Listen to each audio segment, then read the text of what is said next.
দর্শক দেখতেই পাচ্ছেন আমি দাঁড়িয়ে আছি মিজান ভাইয়ের পাশে, আর তার পাশে যে এই যে বোরখা পরা এই মানুষটাকে কি চিনতে পারেন আপনারা? যাই হোক আমি চিনাই দিচ্ছি, এটা হচ্ছে আমাদের ভাবি। এই সেই বোরখা পরে ভাবি, ওনারা কিন্তু কখনো মিজান ভাই যাই করুক না কেন, যত কষ্টই করুক না কেন, কখনোই ভাবিকে ক্যামেরার সামনে আনে না। তো এর আগে হয়তো আসছে কম বেশি আমি জানি না, কিন্তু ভাবি কিন্তু করতে পারে নাকি।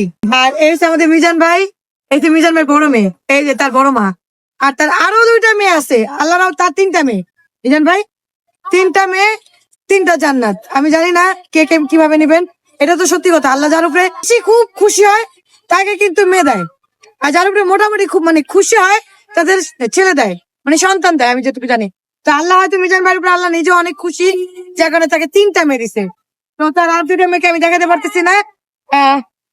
ছোটটাকে তো দেয়নি, সবসময় মাঝে মাঝে ছোট একটা থাকে না। সরিষার তেলের মতো কেন কেন সরিষার তেলের মতো করে? সরিষার তেলের কোনো তেল নাই, মাথায় দেওয়া যায়, খাওয়ানো যায়। হ্যাঁ ম্যাডাম, শীতের জন্য একমাত্র একটাই স্কিন কেয়ার বলেন, মানে যাই বলেন না কেন, সরিষার তেল।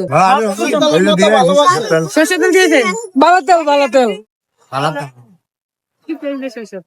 আপনি এমনি সরিষার তেল ভাবি সরষের তেল বলে, ভাই সরষের তেলের মতো ভালোবাসে। আচ্ছা যাই